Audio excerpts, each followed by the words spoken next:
This section explains the definition of a non-stock corporation. According to this section, a non-stock corporation is a type of organization where no part of its income is distributable as dividends to its members, trustees, or officers. Here's an example. XYZ Foundation is a non-stock corporation formed for charitable and educational purposes. Its primary goal is to provide financial assistance and support to underprivileged communities by funding education programs, healthcare initiatives, and community development projects. As a non-stock corporation, XYZ Foundation does not distribute profits as dividends to its members or officers. Instead, any donations or investments are reinvested to fulfill the foundation's mission of supporting those in need. This section refers to the purposes of non-stock corporations. These purposes can vary widely and encompass a broad range of activities. For example, Green Earth Conservation Society. In this example, the Green Earth Conservation Society is organized as a non-stock corporation to advance environmental conservation goals. It operates without shareholders, and any income generated through donations or grants is used to further its mission. This aligns with the concept that no part of the income is distributed as dividends to its members, trustees, or officers, as outlined in the definition of non-stock corporations in the legal part. This section likely outlines the rules and regulations regarding the voting rights of members within such organization. Here's a general explanation. In non-stock corporations, members typically hold certain rights, and one of the fundamental rights is the right to vote. The specific provisions may include membership classes, voting on corporate matters, proxies and procedures, majority and special voting requirements, and lastly, notice and communication. It's important to note that the exact details will depend on the legal jurisdiction and the specific regulations or laws that apply to non-stock corporations in this jurisdiction.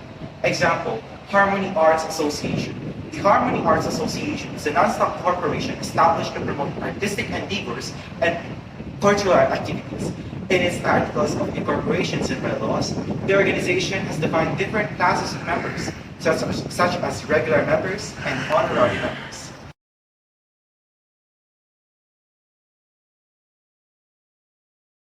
This section pertains to the non-transferability of membership in a non-stock corporation.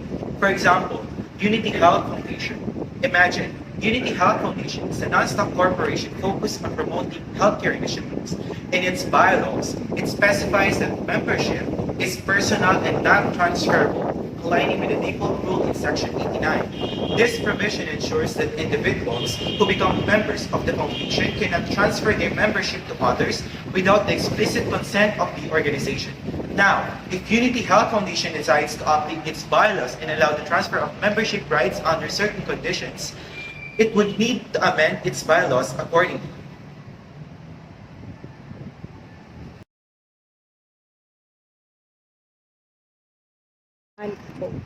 This section provides a framework for terminating membership in a non-stock corporation, subject to the specific procedures and costs outlined in the Articles of Incorporation or the bylaws. The extinguishment of the rights is the default, but exceptions can be made through the organization's governing documents. For example, Community Service Network. Consider Community Service Network, a non-stock corporation focused on community development. In its bylaws, the organization outlines the process of terminating membership, specifying causes such as non-participation in community projects for an extended period or violation of the organization's code of conduct. Upon termination, the bylaws state that the terminated member loses all rights associated with the organization, including voting rights and access to its resources. However, the bylaws also include a provision that allows terminated members to retain access to certain community's resources for a transitional period to facilitate a smooth exit. This section provides guidelines for the election, term, and eligibility of trustees in non-stock corporations, allowing for flexibility based on the organization's articles of incorporation and bylaws. For example, Educational Excellence Foundation. Let's consider the Educational Excellence Foundation, a non-stock corporation dedicated to promoting educational initiatives. In its bylaws, the organization specifies that there will be 12 trustees serving staggered 3-year terms. Trustees are elected by the members of the foundation. If a trustee resigns before completing their term, the bylaws outline a process for holding a special election to fill the vacancy. The new trustee elected to fill the vacancy will serve for the remainder of the unexpired term. Additionally, the bylaws state that only individuals who are members of the Educational Excellence Foundation are eligible for election of trustees. Furthermore, the members have the authority to directly elect officers such as the president and secretary unless the bylaws specify otherwise. This section provides regulation related to maintaining a list of members and proxies, as well as specifying the place of meeting or non-stock corporation. Here's an example of the key points. List of members and proxies, place of meetings. List of members and proxies within a stock corporation is required to maintain members and their proxies. This list should be in the form specified by the relevant regulatory commission. In this case, the commission mentioned likely refers to the regulatory body overseeing corporation. The list must be regularly updated and should reflect the members and proxies of record at least 20 days before any scheduled election. Place of a meeting. The bylaws of the NATSAC Corporation may specify that regular or special meetings of members can be held at any place, even outside the location where the principal office of the corporation is situated. However, certain conditions must be met. Proper notice must be sent to all members, indicating the date, time, and place of the meeting. The place of the meeting, while potentially outside the principal office, must be within Philippine territory. Example, Civic Action Network. Imagine, Civic Action Network, a non-stock corporation focused on civic engagement and community development in the Philippines. The organization by laws specify that regular and special meetings of members can be held at various locations within the Philippines, depending on the nature of the meeting and the convenience of the members. The organization ensures compliance with Section 92 by maintaining an up-to-date list of its members and their proxies, following the format required by the Regulatory Commission before any scheduled election. The organization updates the list to reflect the members and proxies of the record at least 20 days prior to the election date. This example illustrates how a non-stock corporation might implement the provision outlined in the Section 92 to manage its list of the members and proxies and determine the place of meeting in compliance with the bylaws and regulatory requirements. 13. Distribution of the assets in a stock corporation. For the explanation in this section, this structured process ensures a systematic and fair distribution of the assets during the dissolution of a stock corporation. By adhering to legal provisions and organizational governing documents, this approach facilitates a clear and purposeful transition, considering financial obligations, conditional assets, charitable purposes, and the rights of members or classes within the corporation. Example, imagine XII Foundation, a non-stock corporation dedicated to educational initiatives, is dissolving for reasons unrelated to Section 139 of the Code. Here's how its assets might be distributed. A. XYZ Foundation first settles all outstanding debts and obligations, ensuring its financial responsibilities are met. B. Asset held by XYZ Foundation with conditions tied to dissolution, such as equipment donated for educational programs, are returned or transferred as specified. C. Assets specifically designated for educational purposes without a condition for return, transfer, or conveyance are transferred to other educational organizations in the Philippines based on the predetermined distribution plan. D.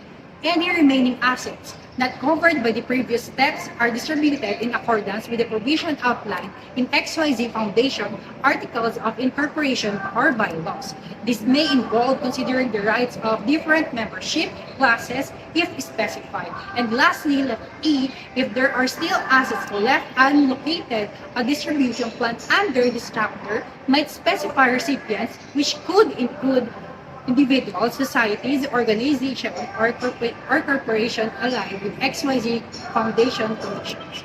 Keep in mind that these are general guidelines and the specify will depend on the organization's legal documents and the plan developed during the dissolution process.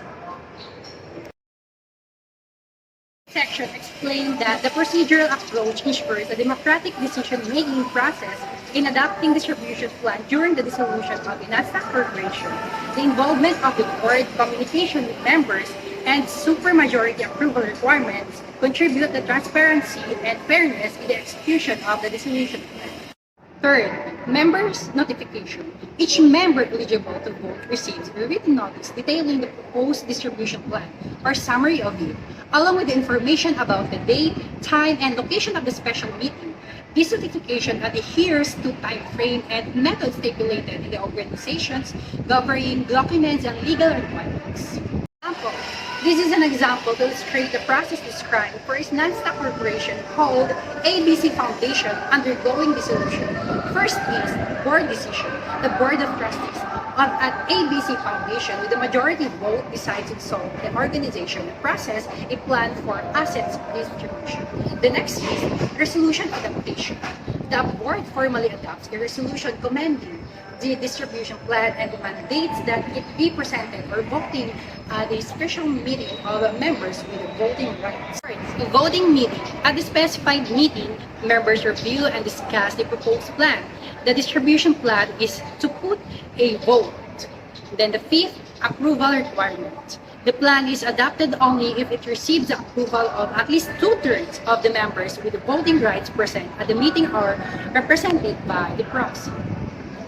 For instance, if the ABC Foundation holds a meeting with 100 voting members, the distribution plan must be secured at least 67 affirmative votes to be approved and implemented as part of the dissolution process. This ensures a significant level of consensus among the voting members. This section defines and regulates closed corporations in the Philippines. A closed corporation is a type of corporation that has a limited number of shareholders, restricted transferability of shares, and no public offering of shares. It is not a closed corporation if it is owned or controlled by another non-closed corporation. Closed corporations are subject to special rules except for certain industries and public interest corporations. Other rules in this code may also apply to closed corporations unless otherwise stated. For example, banks like BPO and BPI or oil industries such as Shell, Petron, and Chevron shall not be deemed as a closed corporation.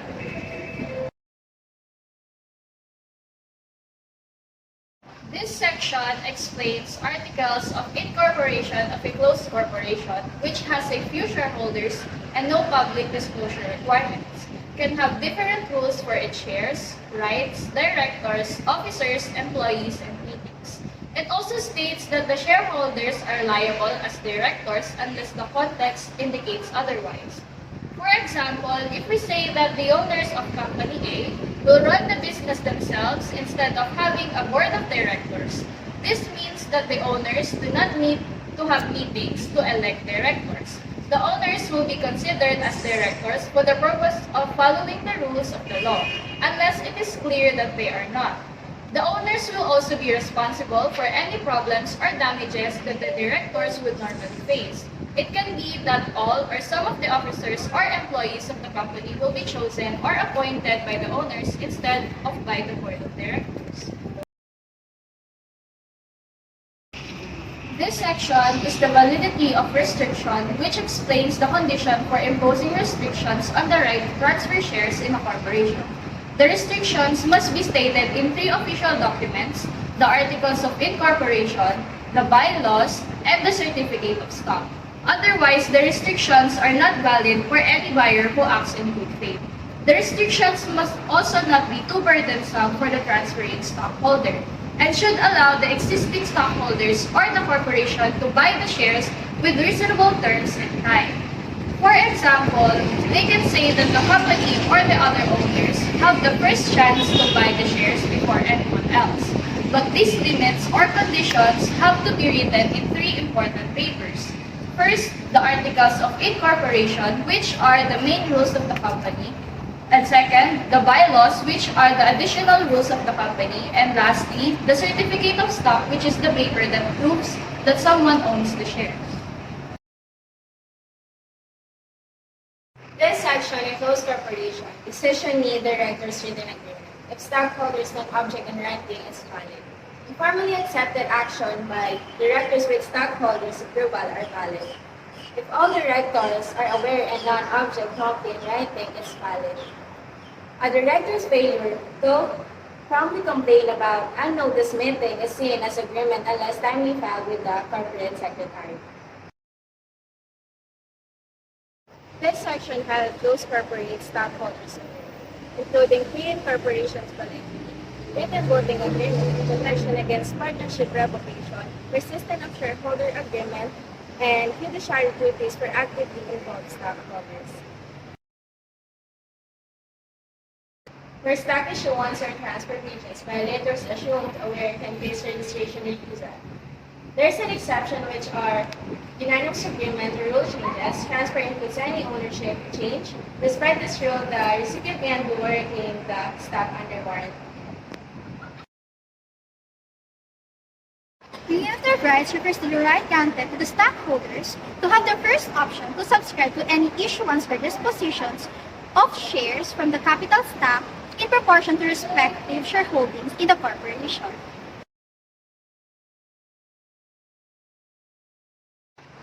So how can these articles of incorporation be amended? So, according to this section, unless otherwise prescribed by this code or by special law, and for legitimate purposes, any provisions or matters stated in articles of incorporations may be amended by the majority votes of stockholders, or rather, the board of directors or trustees, and vote in written assent of at least 2/3 of the outstanding capital stock. In other words, deadlock signifies a standstill in the management of the corporate affairs resulting from the evenly divided action of directors or stockholders in a closed corporation. Summary of the said section, the corporation. In summary of this section, the corporation is not a closed corporation even if the shares belongs to less than 20 if not all requisites are present.